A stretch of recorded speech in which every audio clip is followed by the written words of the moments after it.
Hello, my Talk Angels, and thank you so much for joining me on another episode of Talk the Talk. I'm your host. My name is Desh Balay-Bechin, and joining me today is Elna Visser. So I first off want to thank Elna for coming last minute. Unfortunately, we had a cancellation, but Elna was going to be scheduled for the future, and she quickly made a plan for me. So thank you very much, Elna. So Elna is a trailblazing professional with 14 years of experience in the motor industry, boasting an impressive track record of excellence. Now, I always have so much of admiration for women that are in after sales, and her journey began as a receptionist, but she quickly rose through the ranks, becoming a top performing service advisor and warranty clerk at Hyundai and Ford. She was also a stock controller. Her exceptional talent earned her a top 10 ranking in South Africa as a service advisor at a Hyundai dealership. Currently, as the CRM at Mahindra, she leverages her expertise to drive business growth, foster long-term relationships, and deliver outstanding customer experiences. A true industry leader, she possesses a unique blend of technical knowledge, business acumen, and interpersonal skills, making her an invaluable asset to her organization and to us, obviously. What sets her apart, however, is her exceptionally positive attitude towards people. She radiates warmth and kindness and genuine interest in making everyone else feel valued and at ease. And I have experienced that for myself when we called her, like I said, last minute to move up her appointments. So her infectious enthusiasm when she walked through that door and her bright personality creates a lasting impression, and this makes her shine, or makes her a shining example of good impressions, or first impressions last. So let's welcome Elna Visser, and as always, this interview is proudly brought to you by Sariti Solutions, MFC, and Evo by Nedbank. Hello, Elna. Hi Desh, how are you? I'm much better now that you are here. I was really stressing, and unfortunately things happen, and we try to be as accommodating as we expect employers in our industry to be, okay, when things happen. So thank you so much for shifting up your date and for coming today. It's a pleasure. Thank you for having me. You're welcome. It's my birthday week, so I'm even more excited. So Elna, first off, you're going to tell us, or you're going to tell our viewers, where did your journey in the motoring industry begin? I know I said a little, but you're going to elaborate. Alright, so I started in the motor trade in 2008, right after I left high school. I just loved cars from the beginning. So I started at a company called Automate, which was an RMI service center, and I basically started there as a receptionist. And quickly after that, I was so good with the customers that I actually went from being the receptionist, doing the customer relations, dealing with the customers, to becoming the service advisor. And I did that for quite a long time. And then obviously after that, it just evolved, and I came from a very small town.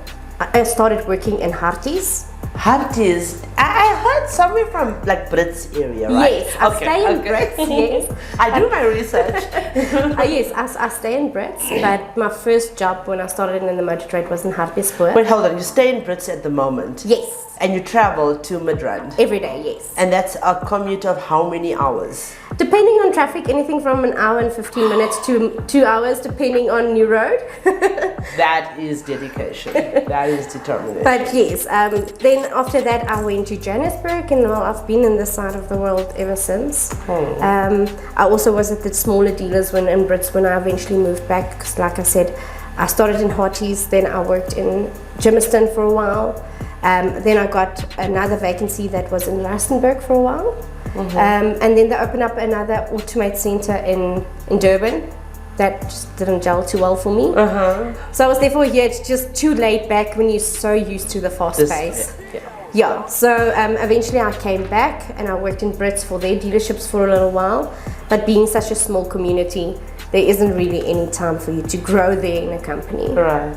So after that, well, I've started in Midrand in 2019 and I've been here ever since. Oh. Well, I've been moving around in circles in Durban, KZN recently, and Cape Town. And I must say, I also thought that Johannesburg is fast-paced, and it's like, this vibe and this, you've got to be busy. KZN is definitely becoming that way within the dealer space. Yes. It is. I'm going to Durban next week on a dealer visit, and I have to be in Port Shepstone, I've got to be in Richards Bay, and I've got to be Durban Central, Mshlanga, and Hillcrest, all in 3 days. Oh, wonderful. So there's a lot of hype in Durban, and with women purchasing vehicles. So I'm so happy that KZN and all the little cities as well, not little cities, Cape Town, PE, they are evolving into the automotive space in terms of women working in the space. But more about your dealership. Tell me about your dealership and your brand. All right. Well, I work for Group 1, Mahindra and Bike. Okay. So we are based in Midrand. Hold on 1 second, I'm going to interrupt you. Group 1 is owned by George Stegman. He is part of the director. All right. So, if I'm right. He's been a supporter for many years. So yes, he is part of our group as well. Okay. My directors would be Justin Willard, Marcel Swanepoel, Peter Azzi. They're also part of the Hallmark group. Okay. Yes. Wow. So our brand is basically Mahindra and Bike. Mm-hmm. We are looking for an extension of another brand, which is? We do not know yet. Okay. So that's in the pipelines. So yeah, besides that, we do a wide range of cars and SUVs. We also ranked in the top 2 of selling the most bakkies in the country. Remember, they ranked Toyota, then Mahindra, or Isuzu. So we're currently second in the log, which means we are getting to the top. We're working our way up. Okay. And with which vehicle? That would be the Mahindra pickup. Oh wow! Yes. I drove that last year. Wow, well done. So yeah, besides that, Mahindra has been in the country for 20 years. Mm-hmm. They offer 4 years 120 warranty on the vehicles, which is a fantastic brand. Absolutely. I'm a self-driver, Mahindra, and I wouldn't change it for anything. Besides that, I worked for them. I owned one before I went back to Mahindra, so and I wouldn't exchange it for any other brand. I've worked for quite a few. I mean, being with Hyundai, being with Ford, and a part of the automotive industries, I just don't think that I've got the satisfaction yet that I had with my Mahindra. Wow. Well, I'm going to have one this week, and it's my birthday week, so I'm very excited. What do you have for me? You're going to be driving the new Mahindra 3XO. Oh, okay. Yes. I have never had that one yet, so I'm glad. Okay, so your role as a CRM, what do you enjoy most about it? I think dealing with the customers. Okay. There's never a dull moment. Every customer is unique, and you see each one differently. It's like, I remember when I was a service advisor, I always joked and I said, well, me and my 15 personalities, because that's what you grow over the years, because you need to accommodate each one differently. We're bipolar, yeah. And each person, pretty much, yes. So basically each person is unique and your personality needs to compensate and match the person that you're dealing with. So if you've got this one personality, it's just not enough sometimes to accommodate people. I love that. Yeah, so and then also with being a stock controller as well, because remember I do still fill that role as well. Remember, I deal with each individual salesperson, and as well, they all are unique. They all are my special children that need special attention. Because even though you do try and groom them and comb them, they always do still need some guidance. Absolutely. So yeah, it must be so. I'm literally putting myself in their place and thinking how awesome it would have been to have a boss like you. Not a boss, but someone to work. Like you look like someone that brings this vibe to the dealership and makes everyone laugh. Well, pretty much, yes. Okay, all right. Because I mean, we do things for the camera which we wouldn't always do behind the scenes. So I'm just asking, are you that type of person? I am definitely that type of person. Yes. Okay, no, I'm the how would they put it politely? Some people call me the distraction in the dealership, but it's always fun. A beautiful we do try and keep everyone uplifted in the dealership, and we're a very close group. Yes. I mean, the group that we've got now and the team that I'm working with, we gel so well together. So, and you know, we've got that open relationship that you can tell a person up front, listen, how you feel, what is he doing wrong, and we try and improve it and make it work for all of us. So, and that's what I like about our dealership, is that open policy that you can come in, you can tell me how you feel. If I've made you cross for the day, you come and you tell me, listen, Elna, I didn't like how you spoke to me today. And then I'll be like, okay, but why did I speak to you like that? Yeah. You did A, B, C, you know? That's one thing in a dealership that you need for any company to grow, is that open door policy to tell a person how you feel. And I think with women being in the motor trade, or in the motor trade, we have one thing that most men don't have. We show a lot more empathy. Yes, empathy. That's a big thing. It's difficult to say, but it gets to that point where I think, besides that we are these fierce people and this fierce trying to be leaders in the motor trade, we still fight every day to get to the top, because it takes you a very long time to climb that ladder compared to a man. Well, in terms of men in the motor trade, I must say that I have only encountered, and maybe I've been lucky, but I've only encountered men that have empathy. I mean, I would not have been sitting here being empowered to empower if it wasn't for men. Men like Andre Potgieter, he's late.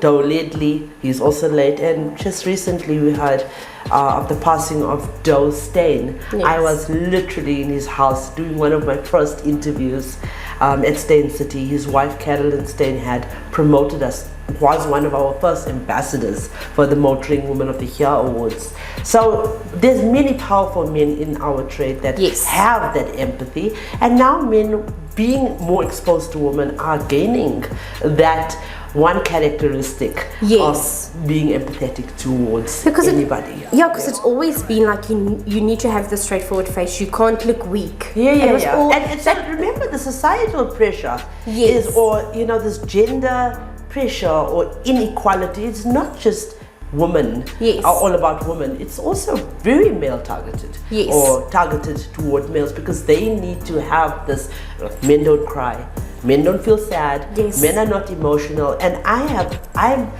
this job, I'm a counselor, a certified counselor, has led me to so many men that have spoken to me about having to be this macho man, especially in the motor trade. And it's not a nice place to be in. So I think it's very tiring. That's the thing. You consistently have to put up to this front that you're the strong person, you need nobody's help. But there comes a point in your life where you do need people, and you do need some assistance. Absolutely. So what makes, or I'm sure that you have made mistakes along the way, and I think it's so important for us to, discuss this, so that future CRM and service advisors or after sales women that are just coming into the trade, that are watching this, that they can take a tip or two from you. I have made a lot of mistakes. But I think you get to a point where, if you've been in the motor trade long enough, you get to this point that, besides that you need to love what you do, because you spend 90% of your life at your workspace, always also remember you're there to do a job. You're not there to be anyone's friend or anything else. Yes, you can get along, but remember, at the end of the day, you still need to be firm and strict. I got to get to this point where I get very comfortable with co-workers, and I do trust them very quickly. And I think that's a downfall, because you think they would respond and adhere to the rules and regulations as you would, because you've been working with them for quite a while. And I got to that point where I actually realized that even though you trust them and you rely on them, you do need to double check them. Because at the end of the day, if the bomb bursts and it gets back to you, you're the one on the firing line. It's not going to be them. So advice would be, you can get along with anyone. Work is still work. You can trust anyone as much as you want, but do double check the work. Just make some, you learn in the motor trade, it's a KYA. the word would not be discussed, the last sentence, but it's cover your behind. But you look Thank you for being sensitive towards, I mean, we are on social media, but let's have our PG applied here as well. But Elna, you are such a great champion. Anyone that ends up sitting with me in my studio, especially, well, in the last 4 years, 5 years, 4 years, in 2025, so Yes. 5 years, it means that they are great champions or catalysts for change, champions for transformation and women empowerment. So why are you here? Why are you so passionate about this? Oh, well, thank you for the compliment, firstly. Well, to be honest, I've got 2 wonderful kids. I've got a daughter that's 4 years old, and I've got a little boy that's 1 year old. Good luck. Yeah, Those ages. Yeah, no, actually the plan was just to have the one, and then the Lord said, well, here's another one. Oh wow. So Congratulations. I'm very blessed. But they are drive force, they make you want to be so much better, and you want to tell people that, it was always believed that women should be at home, they can't have a successful career and be a housewife.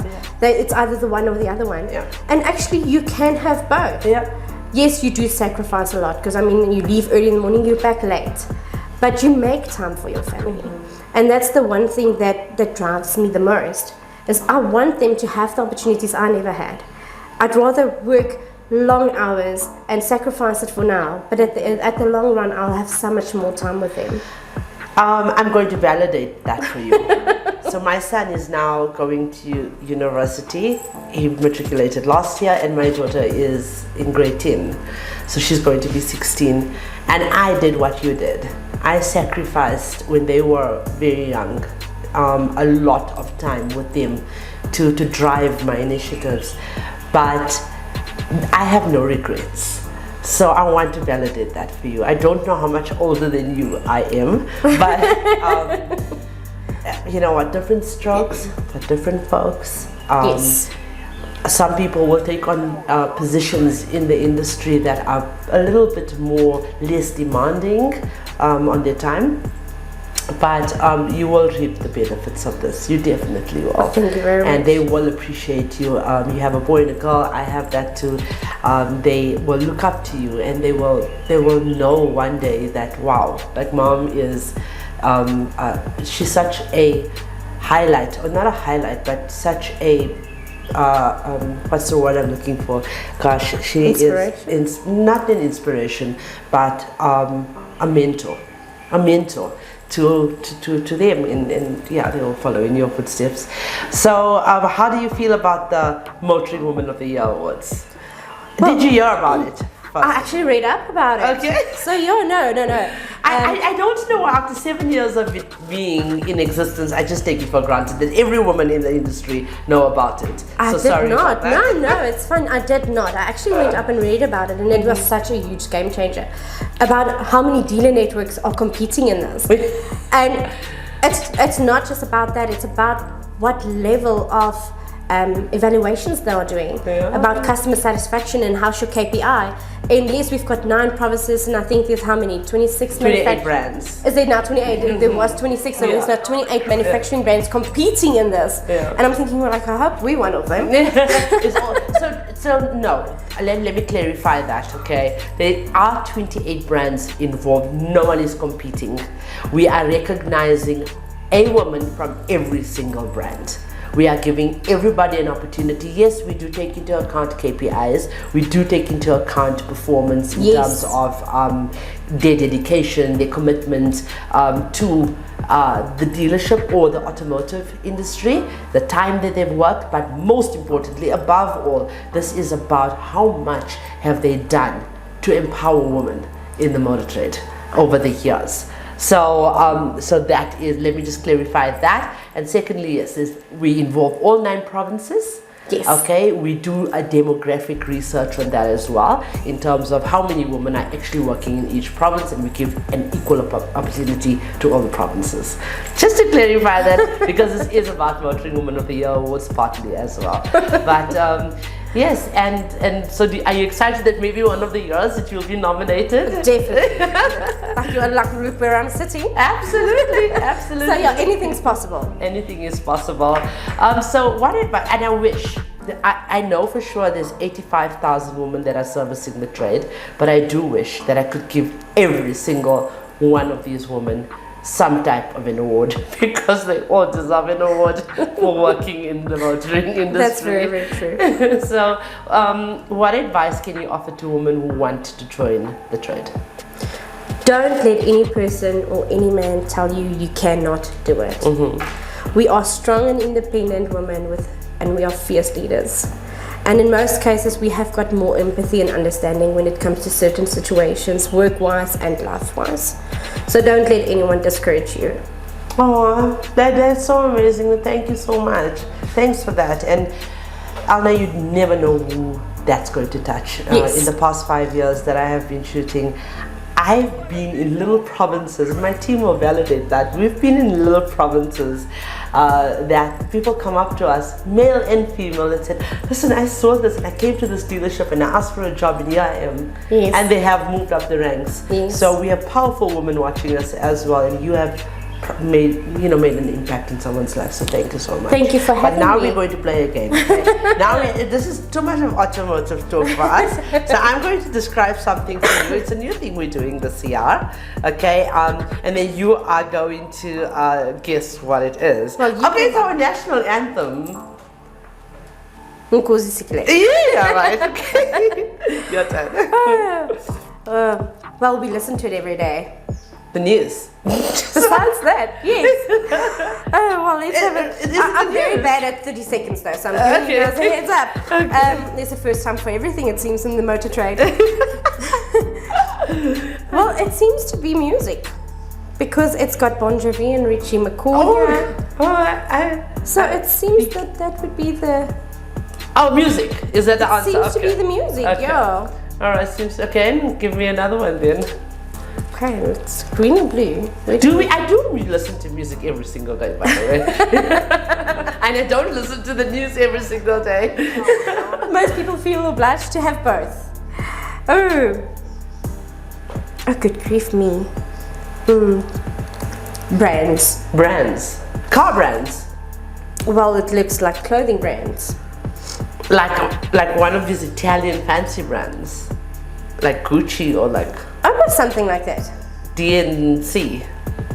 Dolce and Gabbana. I wear Pep brand. Okay. Well, there's Levi's on here. Okay, alright, okay. Let me give you one. Okay, it's a brand also. It's a watch. I mean, I think very rich people wear this watch. Oh, goodness, now I'm thinking of one of my salespeople. It's a really expensive watch. He wears one every day. Really? Who your manager? No, one of my sales. I need to get him so he can sponsor us. Okay, I'll describe it for you. When you are on a hill and you're tumbling over, you're doing what? You are... A Rolex watch. Yes, he wears one. He's got a silver one on his arm every day. And he wears that, and we always joke about him. So yes, now that I'm thinking about it. I'm good. See, I'm good at describing. I should have done that in the first place. But thank you so much for playing this game with me. Thank you very much. It was fun. It was fun, and thank you so much for coming. Thank you for having me, and have a wonderful day. No, thank you, and a wonderful week with your vehicle. So thank you so much. I'm glad. And thank you, viewers, for all your support on our platforms. Motoring South Africa celebrates your dedication and interaction on social media, and our efforts aim to uplift women and promote diversity within the automotive industry. Notable initiatives comprise the Motoring Woman of the Year Awards and the Talk the Talk Studios. And for updates, interviews, vehicle assessments, and motivational narratives, subscribe to our YouTube channel, Talk the Talk, for guidance on purchasing vehicles and financial advice related to the automotive sector, please visit www.auto.evo.africa. Ladies, I just want to leave you with this happy thought.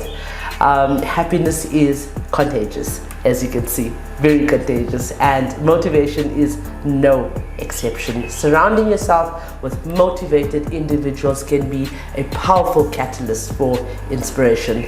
Their energy and enthusiasm can be just the push you need to achieve your goals. However, it is essential to remember that everyone goes through ups and downs, and we were talking about that a little bit earlier on. We all go through those moments in life.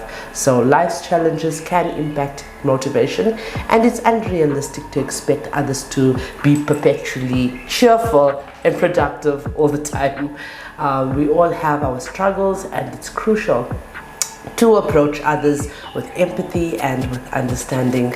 So if you're seeking an extra boost of motivation, consider connecting with people who have made a commitment to forming healthy habits and transforming their lives. Their experiences, insights, and encouragement can be invaluable in helping you reach your objectives. And with that, and on that note, I would like to say to you and to remind you that the question should never be who's going to let me. It should always be who's going to stop me.